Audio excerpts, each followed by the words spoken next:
It was Tuesday, October 27th. We were working the day watch out of Homicide Division. My partner's Frank Smith. The boss is Captain Lorman. My name's Friday.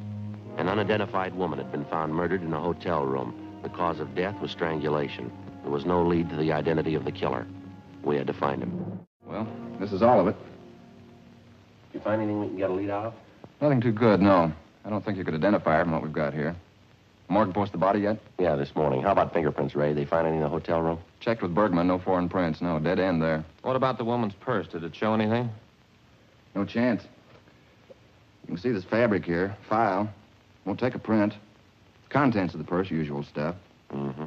Comb, lipstick, keychain, one key on it. Half package of chewing gum. Coin purse with a dime and 2 nickels in it. That's all of it. According to the room clerk at the hotel, she had a wallet with her when she checked in there. No sign of that, huh? No, no sign of it in the hotel room either. Checked everything. Is that the only piece of jewelry found on the body, that wedding ring there? Yeah. It's a cheap ring. No markings on it. No way of tracing it. About the only thing I can tell you, she was pretty well dressed. That's an expensive bag there. Sure not a cheap dress either. Same for a coat and shoes. They cost money, too. How about labels on any of that stuff, Ray? Yeah, Joe. There's one on the coat here. You can see it right here. Benless Department Store, Los Angeles. Coat's fairly new. They might be able to give you something on it. Yeah, maybe. The people at the hotel. Did you get anything there? Well, it could have been a little better. The woman checked in last night around 8 o'clock. She registered as John Ross and wife, L.A. Anyone see the man with her? No, nobody. Room clerk says a woman came in alone. Said her husband was parking the car, so she registered for both of them. Mm-hmm. Clerk said he left the desk a few minutes after that. Figures a man must have come in sometime while he was gone. Nobody on duty at the desk after midnight. Could have left the hotel at any time after that without being seen. She registered at 8 p.m. Coroner said she died about 10:30. You're not even sure there was a man with her, are you? Yeah, the woman who was next door to the murder room. She told us she heard a man and woman arguing. That was about 10 o'clock. Said it got pretty loud. No idea who the woman really was, huh? I don't suppose that John Ross and wife business means anything. That's pretty doubtful, Ray. About all we got to go on is the physical description from the coroner.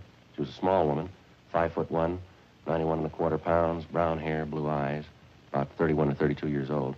We got her prints off to Washington. You got any ideas? Well, it might be a psycho killer. How do you figure? Well, the coroner's report listed strangulation as the cause of death. Yeah.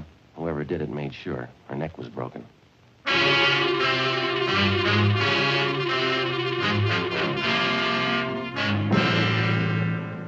At approximately 6 o'clock that morning, in a second-floor room of a downtown hotel, the body of an unidentified woman was found murdered. Preliminary investigation failed to reveal the true identity of the victim or the killer. As far as physical evidence was concerned, there wasn't much to go on. The deep bruises on her neck and throat, along with the crushed vertebrae at the base of her skull, indicated a savage attack. 1:55 p.m. Through the label on the dead woman's coat, we traced the garment to the department store where it had been purchased, but they had no record on it. It was a cash purchase, and the salesgirl couldn't remember the customer. Investigation during the next 2 days failed to turn up any leads. We showed a morgue picture of the victim to bartenders, waitresses, parking lot attendants in the vicinity of the hotel. They couldn't identify her. We rechecked tenants and employees at the hotel. It got us nothing. Thursday, 5:48 p.m. Sure got me stopped. 2 days of legwork and we're in no place. Well, we might be in better shape when we get that kickback from Washington. Sure hope so. The victim was a nice-looking woman, well-dressed, nice clothes.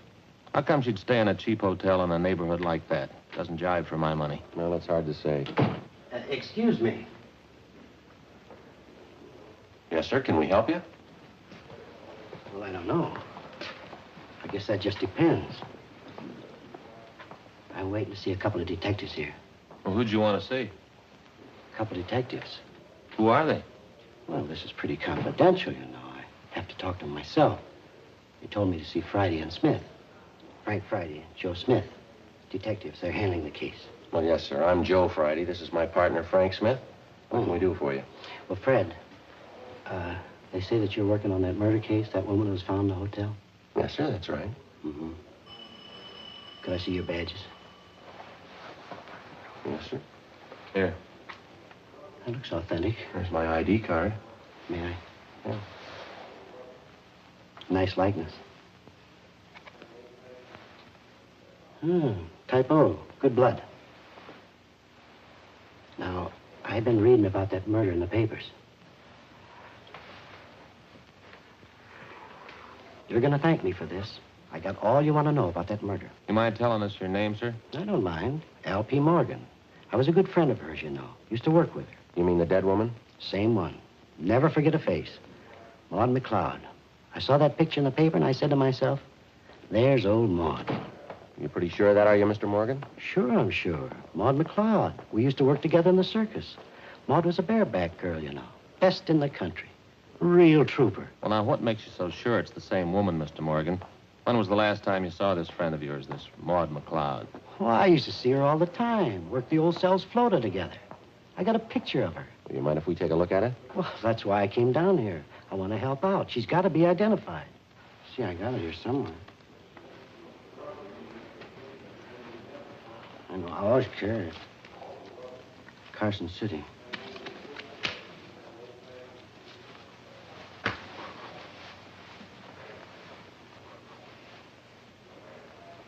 I know. Oh, here it is. It's Maud in her circus costume. Awful pretty.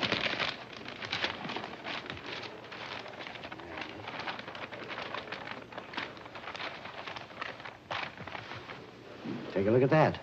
That's Maud, ain't it? Well, I don't know, sir. This is a drawing. There doesn't seem to be much resemblance there. Is that right? I'm afraid you've made a mistake, Mr. Morgan. Thanks for your cooperation, anyway. Appreciate you coming in. I was sure it was Maud.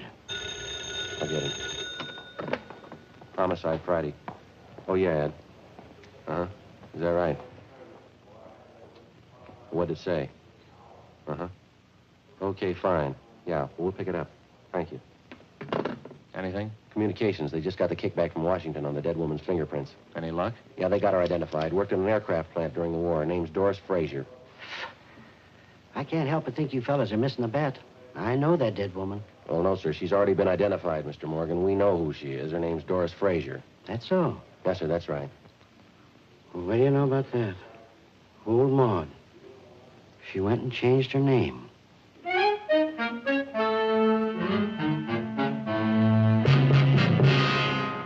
Thursday, 6:35 p.m. Frank and I went down the hall to communications and got a copy of the kickback from Washington.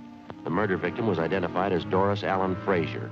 She applied for a position as a typist at the Eagle Aircraft Plant in Burbank in 1942. Next morning, we checked the personnel office at the plant, and we found that Doris Frazier had been employed as a typist from 1942 to 1944. In going over her application, we found her last known address listed as 7346 Oakdale Avenue. Her application stated she was single, with no previous employment, with no known relatives. We could uncover no further information on the girl. We drove across town to the Oakdale Avenue address, a large apartment building in a better-than-average neighborhood. The manager told us that Doris Frazier had lived there up to 18 months before. He said that a few weeks before she moved, she was married, but he was unable to remember the name of her husband. The manager also told us that the newly married couple apparently began having trouble from the day they were married. We checked the next forwarding address, a boarding house for women in the southwest end of the city. Frank and I interviewed the woman in charge, a Mrs. Frances Watson. We talked to her in the dining room of the boarding house, where she was polishing a set of silverware. Well, of course, when she first came here, we didn't know it, but she was married. This is a home for single girls, and we have our rules and regulations, just like any other respectable place. Yes, ma'am. Well, as we came to find out later, Doris wasn't only married, but she was fighting with her husband. I understand he wasn't much at all. She was thinking of getting a divorce, as a matter of fact. Did you ever meet her husband, Mrs. Watson? No, I never did. I suppose it's just as well I didn't. I understand that Doris left him after they'd been married only a few months. Uh-huh. Do you know what his name is, ma'am? No, I have no idea. Doris always used her maiden name when she was with me. And you never saw the man, Mrs. Watson. He never came to the house here. No, I didn't say I never saw him. I said I didn't meet him. Yes, there was once when he came to the house to see Doris. Well, what was the occasion? Would you mind telling us about it? Well, it was most unpleasant, I can tell you that. Let me see now. Yes, Doris had been here about 6 months. Even by that time, I was beginning to see the real side of the girl. No character, officer. No character at all. It shows up every time. Yes, ma'am. Would you go on, please? Well, as I was saying, it was after about 6 months when this man brought Doris home late one night. About 1:45, I'd say. Upset the whole house. Well, how was that, ma'am? The two of them, this man and Doris, they stood right out in the hall there. They had a terrible quarrel. The language, it was dreadful. At the top of their lungs, too. My husband went out to quiet them down, but the man left before he had a chance to calm him down. Upset the whole house. Mm-hmm. This man that the Fraser woman was arguing with, you sure it was her husband? Well, as sure as I can be. That's what Doris told me, anyway, the day after. I called her in and told her I just couldn't tolerate behavior like that. It upset her quite a bit, I remember. She cried, said it wouldn't happen again. That's when she told me she was trying to get a divorce. Was that what the big argument was about, would you know? Yes, she said she wanted the divorce. Her husband didn't. He wanted her back with him. Certainly is sad the way some people mix up their lives. Yes, ma'am. By any chance, did you ever get a good look at this man, the husband, I mean? Well, he was tall and had dark hair. That's about all I remember. He was well-dressed, too. I see. When Doris Fraser left here, Mrs. Watson, did she leave any forwarding address with you? No, she didn't. I haven't any idea where she moved. What kind of work was she doing while she was living here? Do you have any idea where she was employed? Yes, that was one of the references she gave me. Furniture company down on Venice Boulevard, if I remember correctly. I have the address in my record book. Certainly is unfortunate, the whole thing. Yes, ma'am, it is. I even tried to talk to her before she left. Sat her down and talked to her for a whole afternoon. Guess it was just a waste of time. Well, how's that, ma'am? The trouble with her husband, terrible thing. He seemed to treat her so badly. Two of them fighting all the time. I believe she was actually afraid of him. She told me he was very jealous. He drank, ran around. That's why I couldn't understand it. Couldn't understand what, ma'am? Doris, when she moved away from here, Yeah. she said she was going back with her husband. The landlady, Frances Watson, gave us the address of the furniture store where the murder victim had been employed, and we drove down to check with the personnel manager, a Mr. Collins. He said Doris Fraser had been fired from her job 10 months before. He said she'd been let out because she was constantly late for work and that she got into the habit of asking for salary advances too often. Collins also told us that he'd heard about the trouble between the Fraser woman and her husband. He said he'd seen the husband in the store several times when he came to call for his wife. He identified the husband as Stephen Arnold. The personnel manager gave us the last known address they had on the victim. The following morning, we checked it out, an apartment hotel in the East Wilshire area. She was still registered there, together with her husband, Stephen Arnold. But the desk clerk told us that Arnold hadn't been living there for the past 3 months. He had no idea where Arnold had moved, and he didn't know where he worked. While the desk clerk stood by, Frank and I went upstairs and checked the apartment. You find anything, Joe? Not too much, no. Well, there's nothing in the bedroom. Like Ray says, she likes nice things, but that's about all I can figure. Mm-hmm. What you got there? Looks like a letter she started and she didn't finish it. It's dated October 23rd. What's it say? Dear George, I've been meaning to write you before. That's all. That's as far as she got. George, huh? That's the first time we've run to that name on this deal. Yeah. Means there's more than one man in her life. A few more letters and bills here. All unopened. Yeah. Ad from a woman's store. Another ad, telephone bill, postcard. Here's one postmarked Santa Monica. Check the name of that return. Yeah. Stephen Arnold.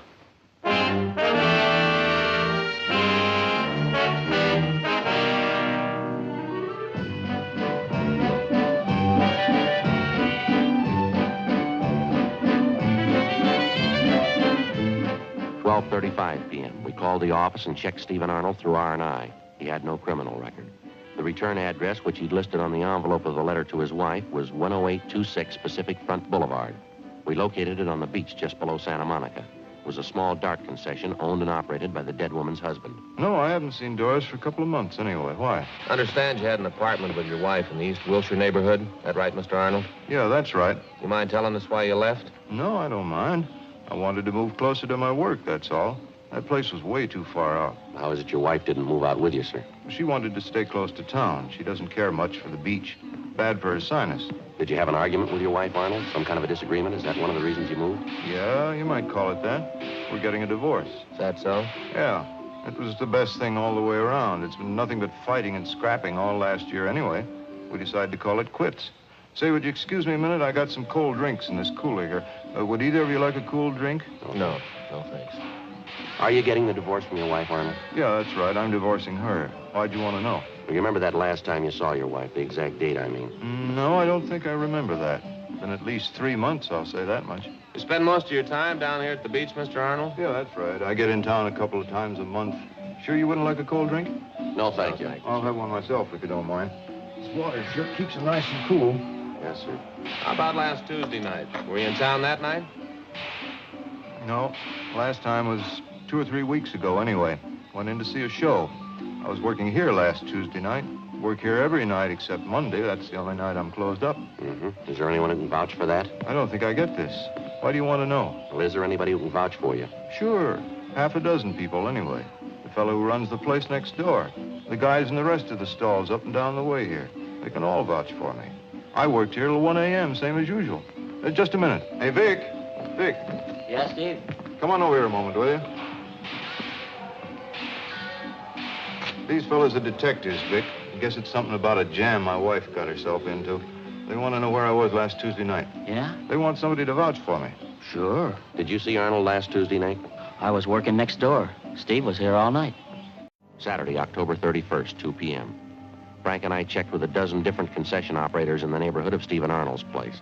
They all corroborated the fact that on the night his wife had met her death in a downtown hotel, Arnold had been working at his stand until 1 a.m. Despite all the previous indications that he might have been responsible for the murder of his wife, we had to eliminate him as a possible suspect. 2:20 p.m. On the way back into town, we stopped by the apartment hotel where Doris Frazier was living at the time of her murder. After checking further with tenants and with the help in the building, we found out that the victim had been in the habit of eating most of her meals at restaurants in the immediate neighborhood.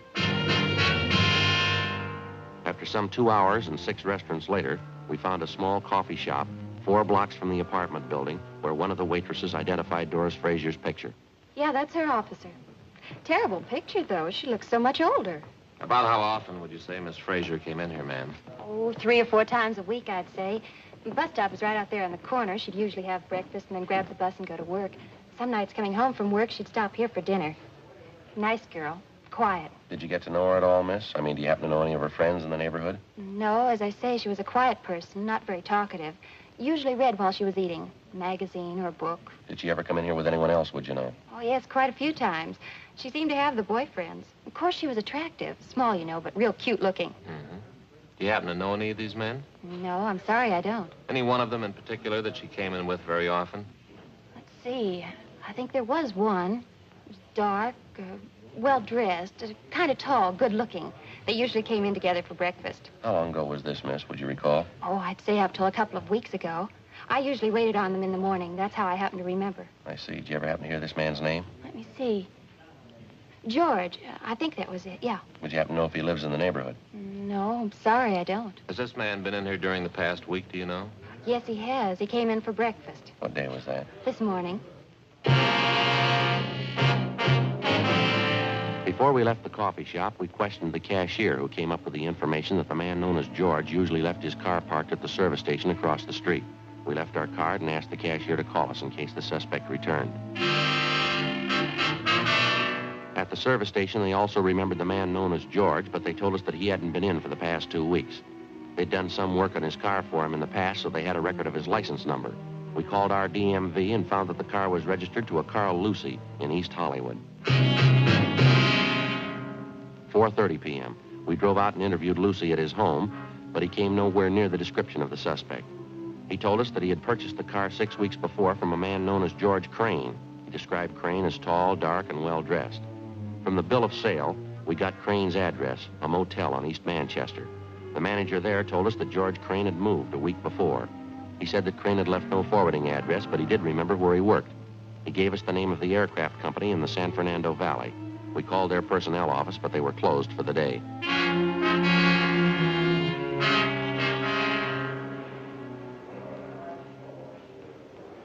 Description checks out all the way. You called the night office at the aircraft company, did you? Yeah, they couldn't tell us anything. Gave us the home number of the personnel manager. Well, he's got a record. I got the package on him here. Yeah. Nothing very heavy. Drunk charge 2 years ago, another one last year. Disorderly conduct, resisting arrest. That's about all. I get it. Homicide, Friday. Who? How's that? Oh, yeah. Yes, sir. No, I'm afraid not. Well, we sure. Certainly. Yes, we are. Yes, sir. Thanks anyway. Right. Goodbye. Well, that does it. Who was it? You know that guy was in here the other day, that Al P. Morgan? Yeah, what do he want? He wanted to buy us a drink. He's celebrating. Huh? His old friend Maud. He just found her.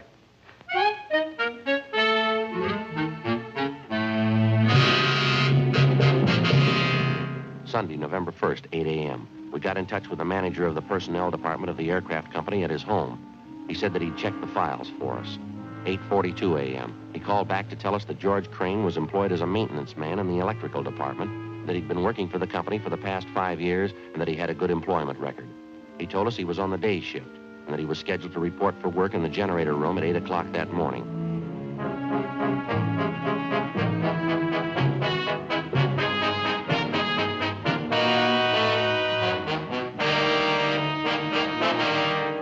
Frank and I got in the car and drove out to the valley where we located the murder suspect, George Crane, at work in the generator room of the aircraft factory. Do you know a Doris Fraser? Doris Fraser? No, I'm sorry, officers. I don't know anybody by that name. How about Doris Arnold? Do you know that name? Arnold? No, I'm afraid not. What's it all about? You own a car? Yeah, it's a dark sedan. Had it very long? A couple of weeks. Last one I had was giving me a lot of trouble. Did you trade it in? No, I sold it to a private party. Fell out in Hollywood. How about this picture? Know her? Well, it doesn't look like anybody I know. Am I supposed to? You should, yeah. I don't follow you. You spent any time around the East Wilshire district, Crane? East Wilshire? No, I've probably been over there a couple of times. Not lately, though. How about the coffee shop on the corner of Gramercy and Marengo? Ever been in there? Not that I remember, no. Well, a waitress in that coffee shop, and the cashier, too, say they got a pretty regular customer, and he fits your description exactly. You sure you never been in there? Well, I'm not positive. I wouldn't swear I'd never been in the place. What's the difference, anyway? How about the service station across the street from the coffee shop? You ever park your car there? They ever do any work on it for you? Oh, say, I better know the place you're talking about. Yeah, I've been by there a few times, sure. It's a good station. Done a lot of good jobs on my car for me. Yeah, I remember it now. Then I guess you remember the coffee shop. Crane? Yeah, I think I do now. Right across the street from the station? Yeah, that's right.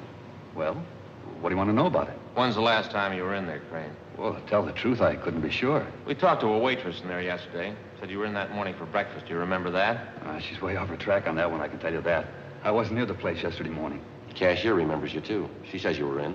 Now, how about it, Crane? Look, what difference does it make? What's this thing all about anyway? You want to take another look at that picture? I told you once, I don't know the woman. I never saw her before in my life. Why don't you give it some thought? Huh? You remembered East Wilshire, you remembered the service station, you finally remembered the coffee shop. Maybe you can remember her, too, huh? I don't know her. I never saw her in my life. The waitress in the place says you were in there quite a few times with the woman. Usually came in for breakfast. And you stopped going there about 2 weeks ago. I don't know her. What's the matter, Crane? You figure you got something to hide? I don't know what you're talking about. I don't know her. What do you figure she's got to do with me anyway? We checked her apartment, mister. We found a letter she was writing to you. You ready to tell us? Well, what's a letter? That doesn't mean anything.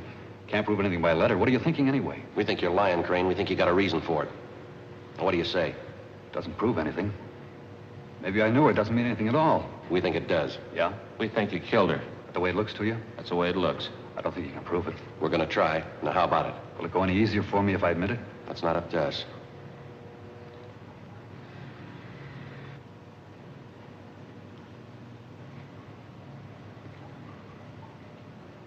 I don't know why I did it. What am I going to give for a reason? I wouldn't know, Crane. I don't know why I killed her. Sounds funny, doesn't it? No reason at all. I just killed her. What am I going to tell him? If I don't have a reason, how can I ask him to let me off easy? How can I ask him? I don't know, but they'll have an answer.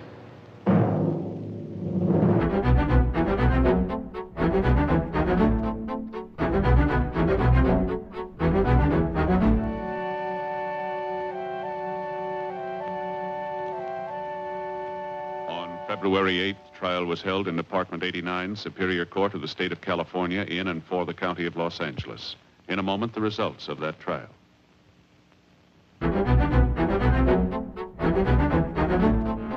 The suspect was tried and convicted of murder in the first degree.